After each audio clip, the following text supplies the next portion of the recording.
Hay un versículo donde Dios condena a los dioses, y casi nadie lo ha visto. Oculto en la Biblia, hay un juicio cósmico prohibido. Habla de los últimos días del Consejo Divino, la sala del tribunal del cielo mismo. Y cuando Dios expuso a los otros dioses, el mundo cambió para siempre. Lo que comenzó como una rebelión entre gobernantes celestiales, aún moldea los gobiernos y poderes bajo los que vivimos hoy. Y su juicio decidirá cómo se desarrollarán nuestros últimos días. Los otros dioses eran gobernantes celestiales, confiados por Dios para guiar a las naciones. Pero el orgullo se apoderó de ellos y se alzaron contra el propio Dios. Imagina una sala de juicio más antigua que la creación. Tronos dispuestos en un círculo amplio. La luz del fuego brilla bajo un piso transparente como el cristal. Dios se pone de pie y el silencio llena la cámara. Cada ojo se fija en él.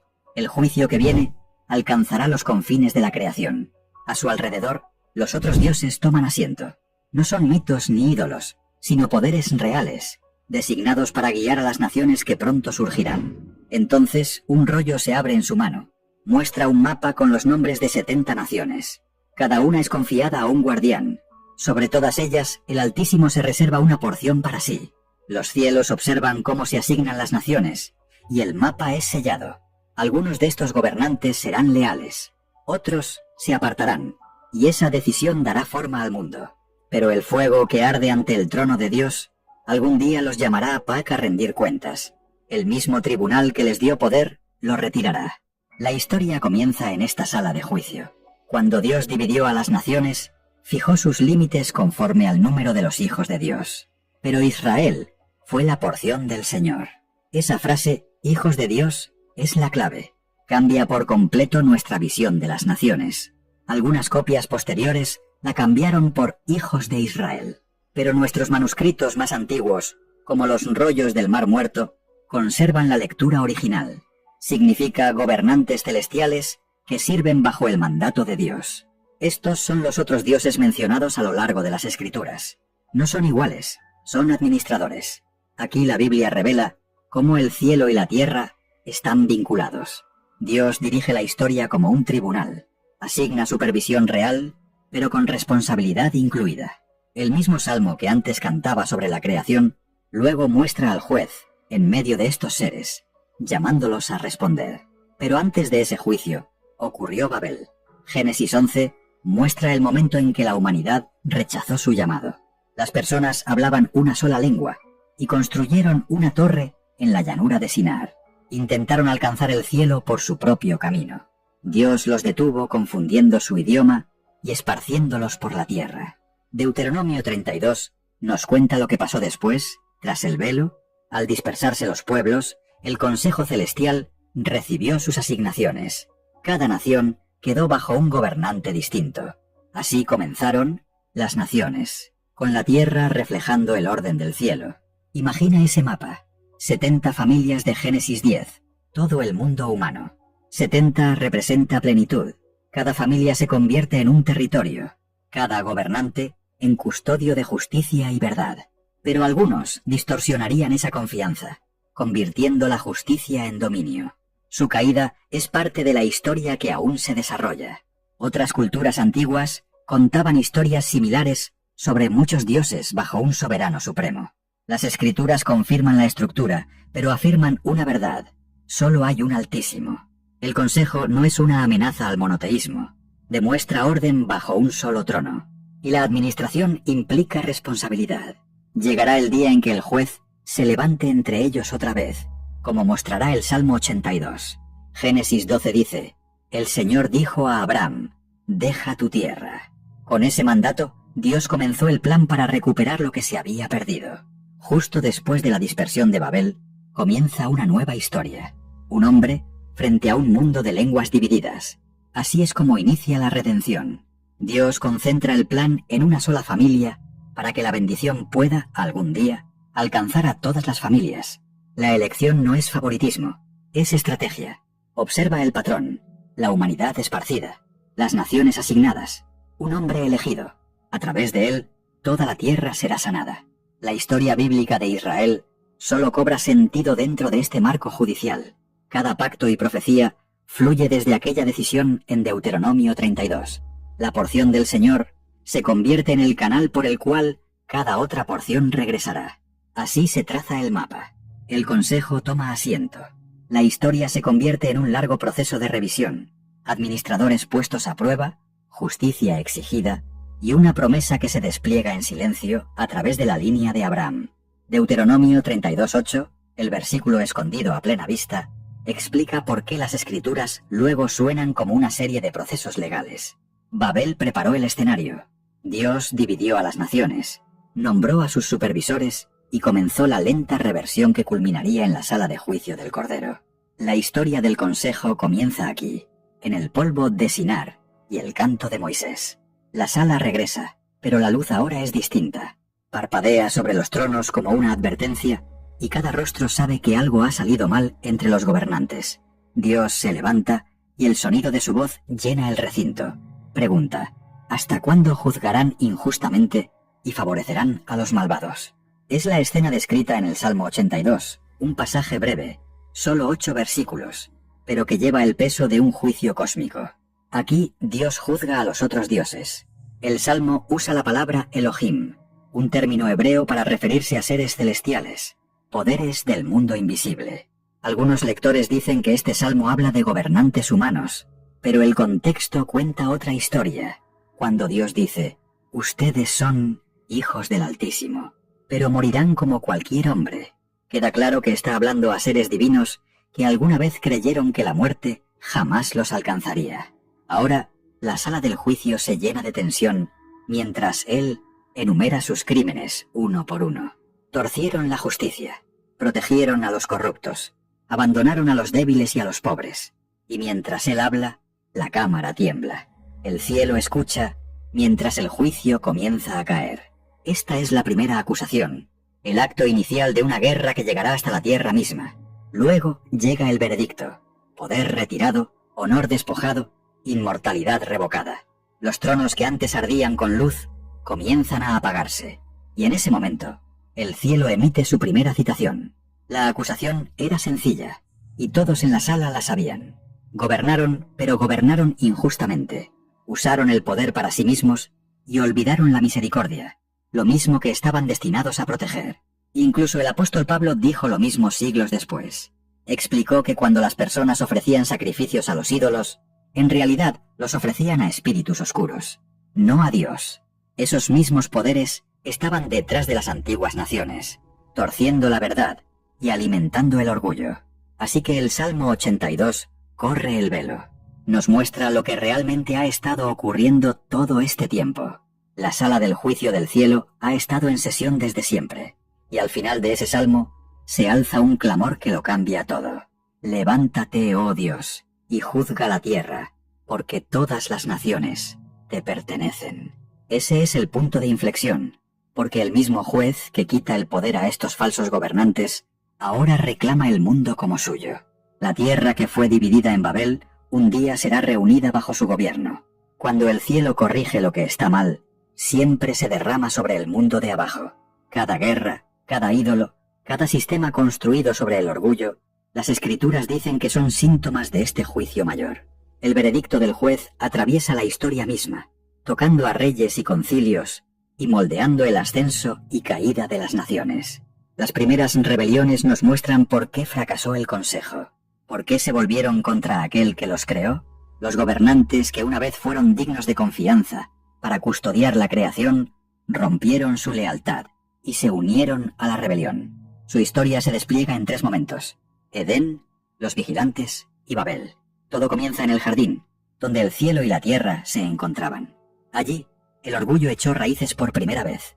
Desde el momento de la rebelión de la serpiente en Edén, la verdad y el engaño quedaron entrelazados. Ese mismo deseo se oscureció aún más con los vigilantes, seres celestiales que cruzaron su límite y descendieron a la tierra. Tomaron esposas humanas y enseñaron conocimientos prohibidos, reservados solo para el cielo. Los textos antiguos los recuerdan, y la misma escritura hace eco de su juicio. Seres que abandonaron su lugar y fueron encadenados hasta el fin. Imagina su descenso: luz de fuego entre la niebla, juramentos susurrados en secreto. Usaron sabiduría destinada al servicio para construir dominio. La civilización avanzó, pero la violencia llenó la tierra. El diluvio fue la respuesta. Un juicio que limpió, pero no borró la raíz de la rebelión. Luego vino Babel. La humanidad se reunió otra vez, unida por el orgullo.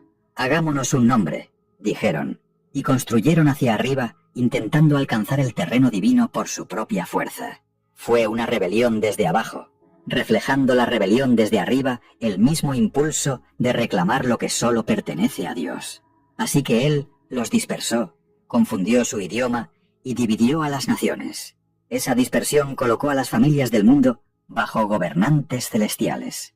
El orgullo volvió a fracturar la creación. Ahora el patrón es claro. En Edén, la rebelión comenzó con el engaño. Con los vigilantes se extendió mediante la corrupción. En Babel se volvió institucional, el orgullo tejido en los sistemas de las naciones.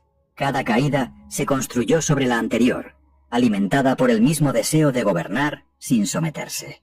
Aquí es donde comienza la corrupción del consejo divino. En el Salmo 82, gobernantes celestiales infectados por la misma enfermedad del orgullo.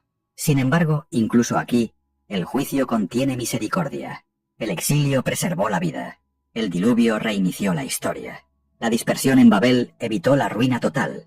Cada acto de justicia contuvo la destrucción y dejó espacio para la redención. ¿Ves el patrón? El jardín reveló la intención. Los vigilantes profundizaron la corrupción. Babel la integró en el mundo mismo. Por eso importa el Salmo 82. Es el momento en que toda rebelión es llamada a rendir cuentas. El mal sigue repitiéndose, pero la misericordia también. La rebelión no terminó en Babel. Atravesó las historias de profetas y reyes. Al abrir Job y Plino Reyes, vuelve a aparecer la corte oculta, moldeando eventos en la tierra de formas que la mayoría de los lectores nunca perciben. La historia de Job comienza en silencio, en la tierra de Uz, lejos de templos o tronos. Un hombre íntegro teme a Dios y evita el mal, pero detrás de su paz se desarrolla otra escena. Los hijos de Dios vinieron a presentarse ante el Señor. Estas palabras nos colocan dentro de la misma corte celestial, vista en Deuteronomio 32 y Salmo 82. En ese tribunal celestial, los seres se presentan ante su Creador para rendir cuentas. Entre ellos hay uno llamado el acusador, una especie de fiscal que pone a prueba la verdad de la fe humana. Cuestiona la devoción de Job, sugiriendo que su lealtad solo existe porque la vida le ha sido favorable. Se concede entonces permiso para una prueba, pero con límites claros. El acusador puede tocar el mundo de Job, pero no su vida. Incluso aquí, los límites están fijos. El desafío avanza, pero siempre bajo ley, nunca fuera del orden divino. El sufrimiento de Job se convierte en el escenario del juicio donde la fe se prueba ante el cielo, y la historia termina con vindicación. El Altísimo gobierna con justicia y sabiduría. El consejo aquí no es una reunión de rivales, es una administración de responsabilidad. Cada acto pasa por permiso divino. El mundo invisible es ordenado, con propósito y bajo un solo juez. Job nunca sabe lo que a nosotros se nos muestra, para que la confianza sustituya al temor. Otro vistazo al tribunal celestial aparece en el libro de los reyes. El rey Acab está rodeado de cientos de profetas, todos prometiéndole victoria en la batalla próxima. Pero un profeta, Miqueas, ve algo diferente. En una visión, presencia al Señor sentado en su trono, con las huestes celestiales reunidas a su alrededor. Entre ellas, un espíritu se adelanta con un plan para llevar a Acab a su caída. Se le concede permiso, y el plan se pone en marcha. Los profetas que llenan la corte de Acab comienzan a decir las mentiras que él ya quiere oír. Es una escena extraña y difícil, pero muestra cómo incluso el engaño puede servir a la justicia divina.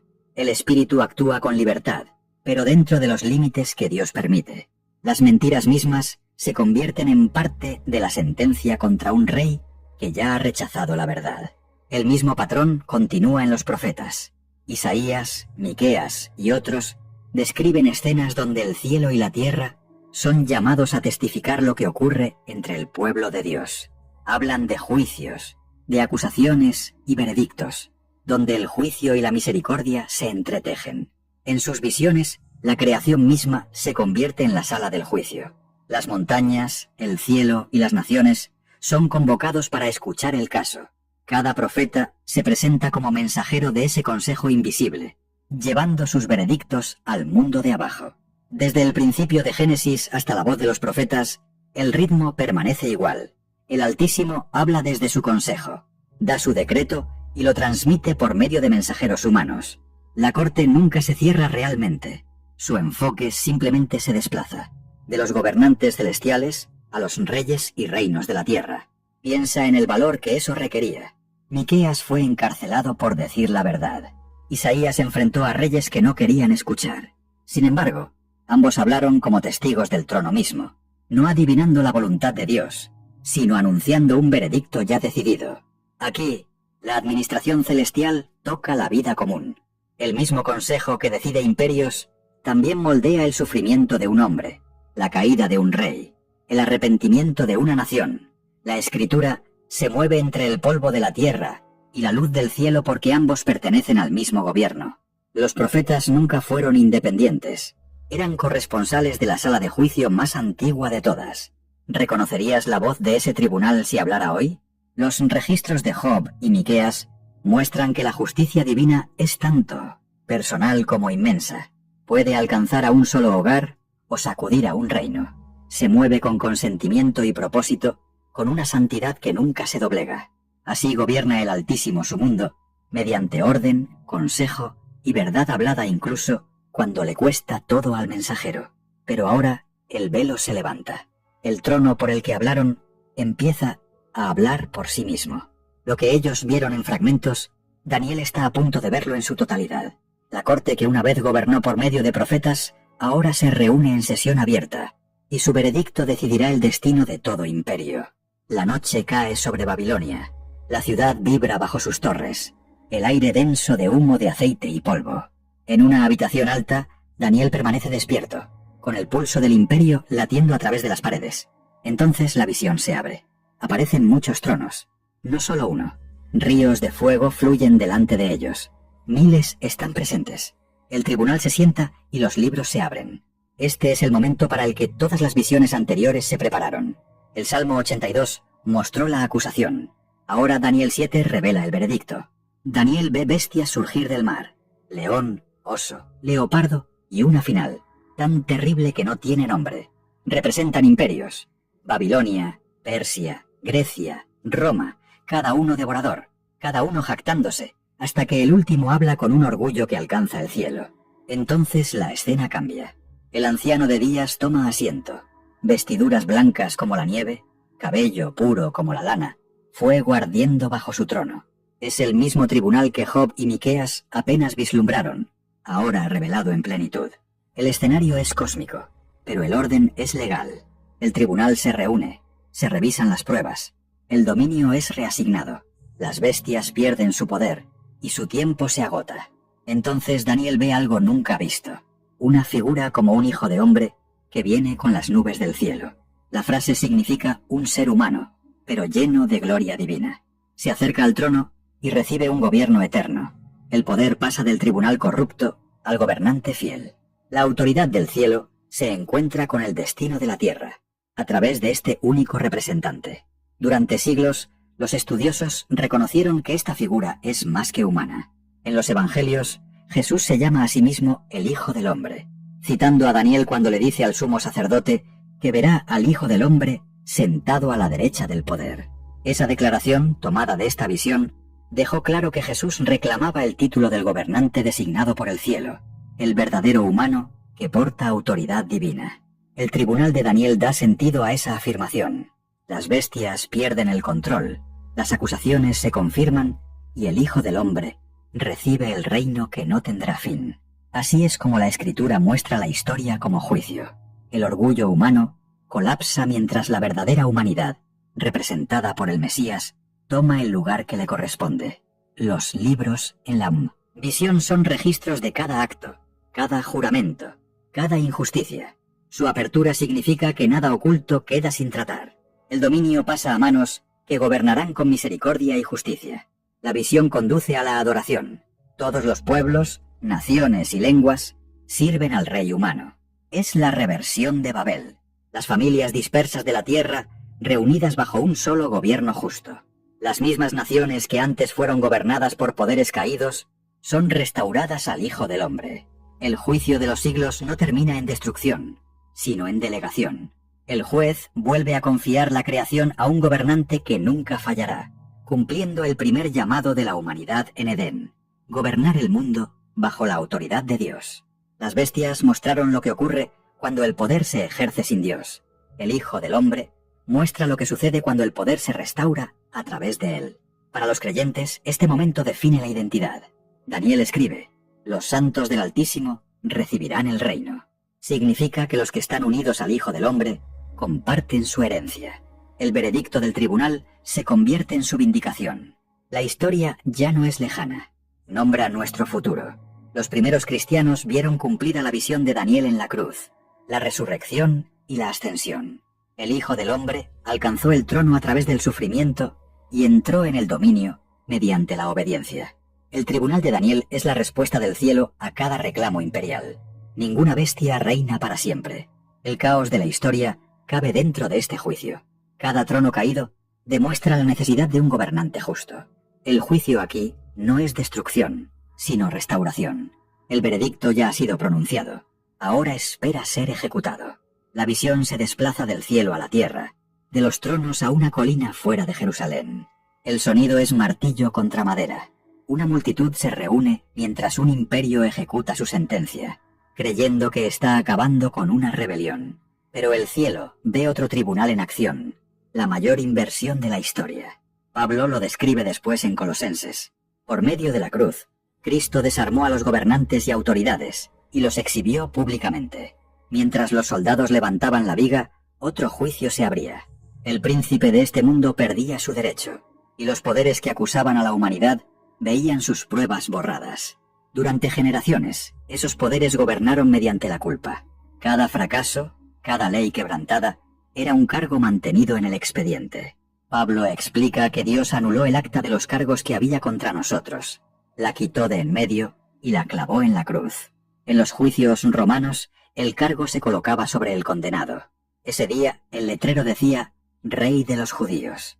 Lo que Roma quiso como burla, el cielo trató como verdad. La verdadera sentencia cayó sobre los acusadores invisibles, no sobre el hombre en la cruz. A través de ese sufrimiento, el juez cargó con la pena él mismo. El expediente fue destruido, el tribunal quedó revocado, y los gobernantes quedaron al descubierto por lo que eran: impostores que construyeron sus tronos sobre la culpa y el miedo. Cuando Jesús clamó: consumado es, estaba cerrando el caso. El autor de Hebreos dice que, mediante la muerte, destruyó al que tenía el poder de la muerte y liberó a los que estaban esclavizados por el temor a ella. El mismo acto que pretendía silenciarlo se convirtió en el arma de la victoria. La muerte fue vencida por la obediencia. Imagina ese tribunal invisible mientras la oscuridad se profundiza. Los libros se abren.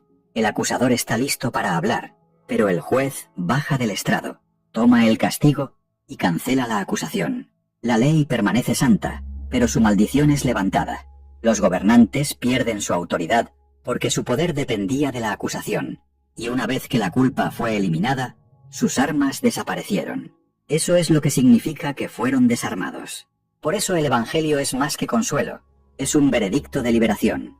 El perdón es libertad, no de las normas, sino del dominio de quienes reclamaban posesión por medio del pecado. La cruz es a la vez victoria y declaración legal. La humanidad ya no está bajo la sentencia de muerte.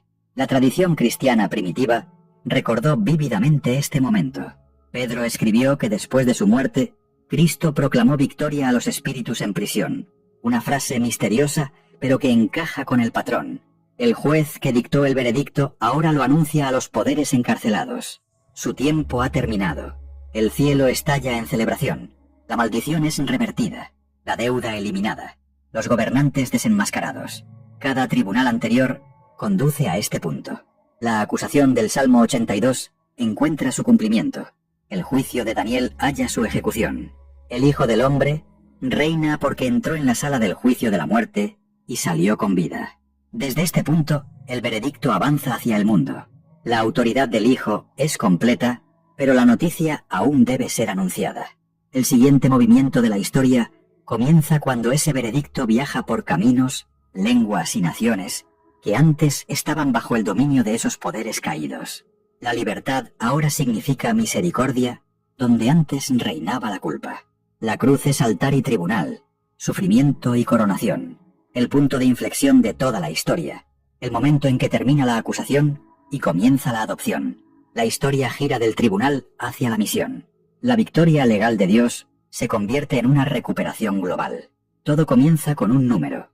En Lucas 10, Jesús envía a 70, algunos manuscritos dicen 72, de 2 en 2 a cada ciudad. Al principio suena como un plan de viaje, pero para quien recuerda a Génesis 10, el significado es claro. La tabla de las naciones enumeraba 70 pueblos tras Babel. Ahora Jesús refleja ese mapa. Enviar a 70 discípulos no es una coincidencia. Es una señal de que la reherencia de las naciones ha comenzado. Les da poder para sanar, proclamar paz, pisar serpientes y escorpiones, símbolos de autoridad sobre fuerzas hostiles. Ellos regresan asombrados, diciendo que hasta los espíritus les obedecen en su nombre. Y Jesús responde que vio a Satanás caer como un rayo. El gobernante caído es derribado, y una nueva jurisdicción entra en vigor. La misión de los 70 no es solo evangelismo, es un acto legal servido en persona. Cada sanidad, cada mensaje, es una declaración de que la propiedad ha cambiado de manos. Durante generaciones, las naciones fueron administradas por el consejo caído, sus culturas deformadas por el engaño y el miedo. Pero después de la cruz, la autoridad regresa a su verdadero rey. Los 70 caminan como heraldos de ese veredicto, mensajeros que portan un decreto firmado. El siguiente movimiento se desarrolla en Jerusalén. 50 días después de la crucifixión, durante Pentecostés, los discípulos se reúnen y un sonido como viento recio llena el lugar. Aparecen llamas sobre ellos y comienzan a hablar idiomas que nunca aprendieron. Hechos 2 enumera las naciones: partos, medos, egipcios, libios, romanos, un mapa del mundo que una vez fue dispersado y ahora es reunido. Babel dividió mediante confusión. Pentecostés une mediante comprensión. El primer milagro del Espíritu es la traducción. La verdad divina se vuelve audible en cada lengua, revirtiendo la maldición de Babel. La Iglesia nace como un testigo multilingüe de un solo rey, sobre toda la creación. Pedro explica lo que ocurre. La profecía se ha cumplido. Dios ha derramado su Espíritu sobre toda carne. Esas dos palabras, toda carne, rompen toda frontera. El Espíritu que antes estaba reservado para profetas y reyes, ahora llena a pescadores, viudas y extranjeros. La misión ya no está limitada a una sola nación. El programa de reherencia se ha globalizado.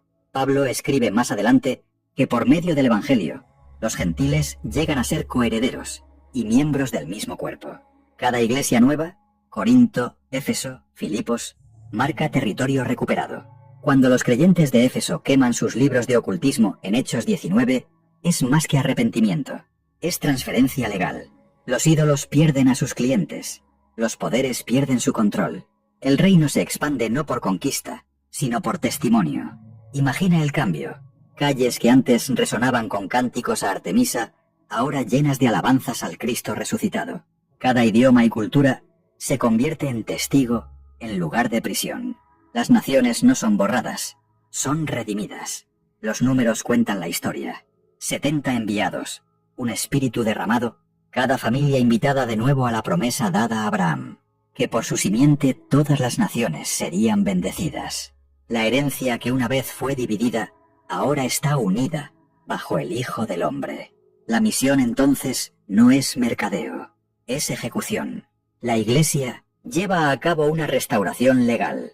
Cada bautismo es un acto de jurisdicción. Cada oración en el nombre de Cristo es una notificación de desalojo enviada a los poderes. La fe, vista así, es participación en una herencia cósmica. La historia de Lucas y Hechos muestra que esto nunca fue sobre geografía, sino sobre lealtad. Dios no está redibujando fronteras, está reclamando corazones. Las naciones que una vez se inclinaron ante gobernantes falsos, ahora reciben adopción mediante el Espíritu. El tribunal se ha convertido en una reunión familiar. La misión continúa, silenciosa y personal. Donde quiera que el Evangelio llega, el viejo mapa de Babel se repliega. El gobierno del rey se extiende casa por casa, idioma por idioma, hasta que toda la tierra esté llena del conocimiento del Señor. El veredicto se está ejecutando, y el decreto del cielo avanza cada vez más hacia su cumplimiento final ante el trono. El telón se levanta de nuevo, y Juan es llevado hacia arriba, hacia la luz. Ve una puerta abierta en el cielo y oye una voz que lo llama más alto, para presenciar lo que debe suceder después. Entra en la sala del consejo de la eternidad. En su centro se alza un trono radiante, rodeado de luz esmeralda y destellos de fuego. A su alrededor, 24 tronos menores forman un círculo perfecto, cada uno ocupado por ancianos vestidos de blanco y coronados con oro. Relámpagos cruzan el aire, truenos retumban como olas sobre el cristal. No es caos, es ceremonia. Juicio y adoración se mueven juntos. Estos ancianos no son ángeles. Sus vestiduras y coronas los marcan como redimidos, sacerdotes del orden restaurado de la humanidad.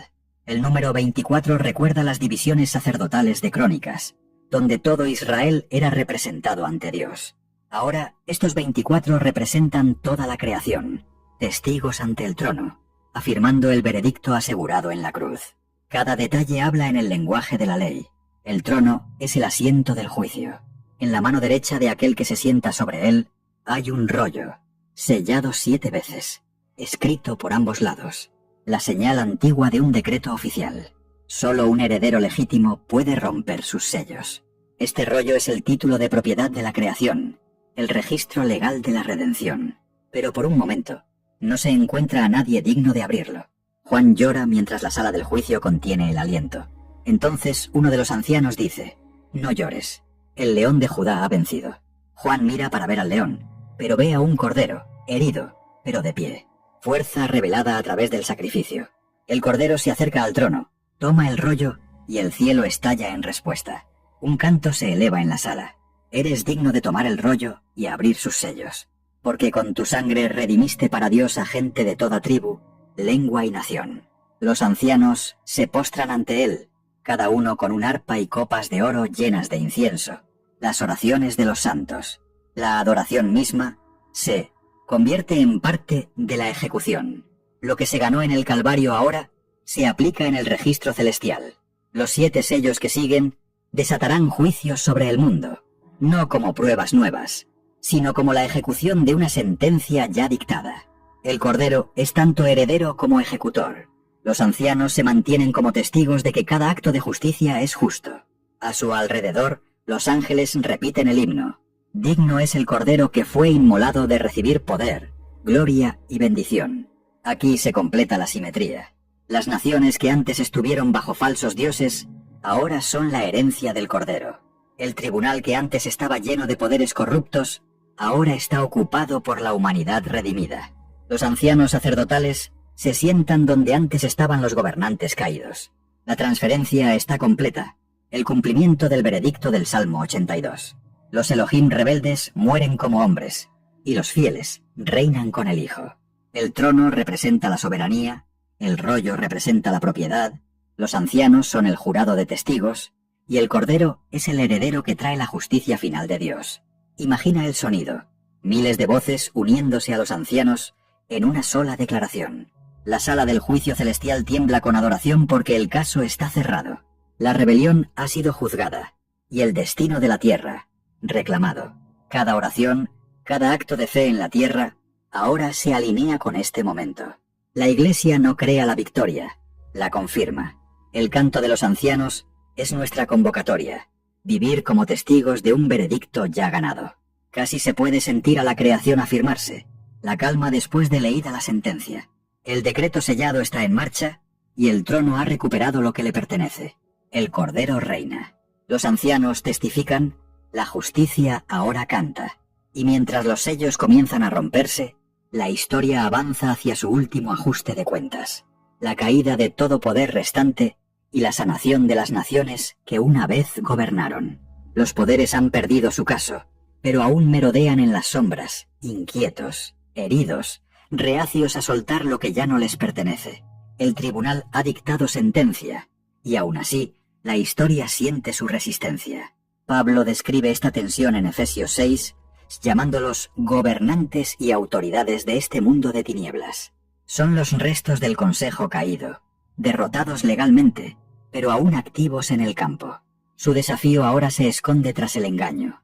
Cambian la rebelión abierta por la ilusión, operando a través de sistemas y costumbres que mantienen los corazones atados por el miedo. Por eso Pablo insta a los creyentes a ponerse la armadura de Dios. Cada parte, la verdad, la justicia, la fe, la salvación, la palabra y la oración, no es un arma nueva, sino la prueba visible de la victoria. La armadura es una defensa legal convertida en vida diaria. Cada vez que los creyentes se mantienen firmes, confirman que el veredicto es real. Cada acto de fe hace cumplir el fallo del cielo en la tierra. Puedes ver este patrón desplegarse en hechos. El Evangelio avanza y los poderes retroceden, paso a paso. En Filipos, una joven poseída por un espíritu de adivinación sigue a Pablo y Silas por las calles. Sus palabras suenan halagadoras, pero Pablo ve la trampa y ordena al espíritu que salga. Obedece y la ciudad se sacude. Sus dueños pierden su ganancia y Pablo es encarcelado. La escena revela cómo la rebelión espiritual se oculta dentro de los sistemas humanos. La libertad sacude la economía de la opresión. Más tarde, en Éfeso, donde antes reinaba Artemisa, los creyentes queman públicamente sus libros de ocultismo. Las llamas envían un mensaje. La antigua autoridad ha terminado. Los rollos valían una fortuna, pero la libertad tiene mayor valor. Mientras el humo se eleva, un platero llamado Demetrio provoca un motín, gritando que su negocio de ídolos se está derrumbando. De nuevo, el patrón se cumple. Cuando la verdad avanza, el poder falso contraataca. Pablo entendía este equilibrio.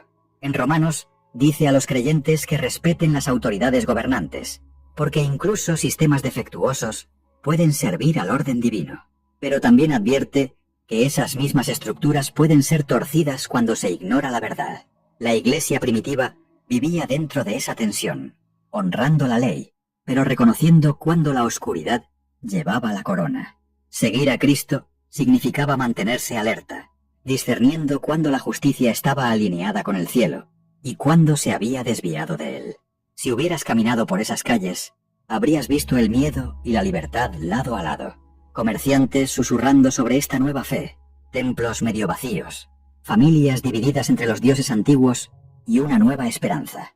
La retirada de los poderes no parecía un colapso, parecía una erosión lenta, un corazón liberado a la vez.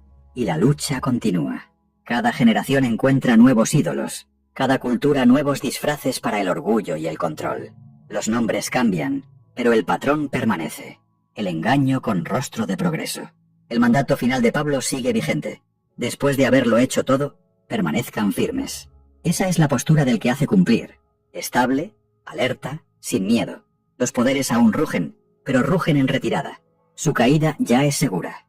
El mismo fuego que una vez ardía ante el trono, ahora arde en silencio dentro de los corazones fieles, protegiendo y guiando a quienes se mantienen en pie. Vivimos entre el veredicto y la ejecución. El tribunal ha cerrado, pero los ecos aún recorren el campo. Cada oración declara que la palabra del juez permanece. Cada acto de misericordia debilita al antiguo régimen. Cada verdad pronunciada acorta la sombra. Esta es la gravedad de nuestro momento. Vivimos en la consecuencia de un juicio cósmico. Los gobernantes que una vez esclavizaron a las naciones, ahora ven desvanecerse su influencia. Las visiones de Juan en el Apocalipsis levantan el velo final. La sala del juicio celestial se convierte en el escenario de la renovación de la creación. Ve una señal en el cielo, una mujer vestida del sol, coronada con 12 estrellas, gritando con dolores de parto. Delante de ella espera un gran dragón, listo para devorar al niño. Es la misma serpiente antigua, el engañador del jardín, ahora revelado como el enemigo de la redención. El niño nace, es arrebatado hacia Dios y su trono. El dragón cae, y una voz declara: ahora ha venido la salvación, el poder y el reino de nuestro Dios. El acceso del acusador al tribunal termina. Su caso queda desechado para siempre. Lo que comenzó como tentación termina como exilio. La visión avanza. El dragón, llamado Diablo, es atado por 1000 años. Su poder restringido mientras los santos reinan con Cristo. El número no es aritmético, es simbólico. Una era de plenitud bajo control divino, una temporada de misericordia antes del juicio final. Pero la rebelión muere con dificultad. Al final de ese tiempo, el engañador se agita una vez más, atrayendo a las naciones a una última revuelta. Fuego desciende del cielo y la rebelión se acaba. La bestia, el falso profeta y el dragón son lanzados al lago de fuego. Un juicio final e irreversible. Esta es la consumación de la sentencia del Salmo 82. Ustedes son dioses, hijos del Altísimo, pero morirán como hombres. Los gobernantes del viejo mundo encuentran la muerte que antes despreciaron. Sus tronos se derrumban, sus templos quedan en silencio. Luego, la visión de Juan cambia. El juicio da paso a la renovación. Ve un cielo nuevo y una tierra nueva. El orden antiguo ha desaparecido y el mar, símbolo del caos, ya no existe. Desde el cielo desciende la nueva Jerusalén, radiante de luz, brillante como el cristal. La voz desde el trono dice: «He aquí el hogar de Dios con la humanidad. Las naciones caminan a su luz, y los reyes de la tierra traen su gloria a ella».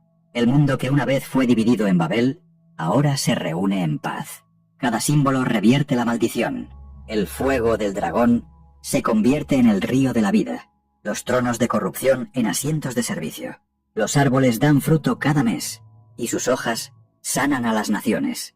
El consejo permanece, pero sus miembros son humanos, sacerdotes redimidos que reinan con Dios para siempre.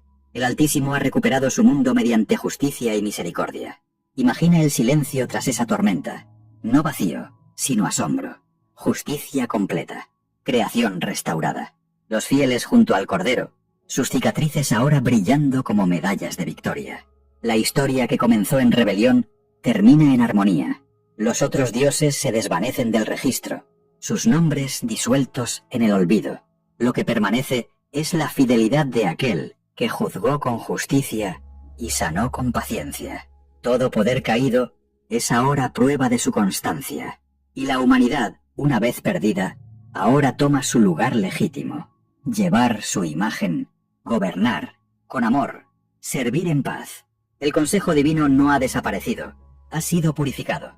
Cielo y tierra ahora comparten un solo gobierno, bajo un solo rey.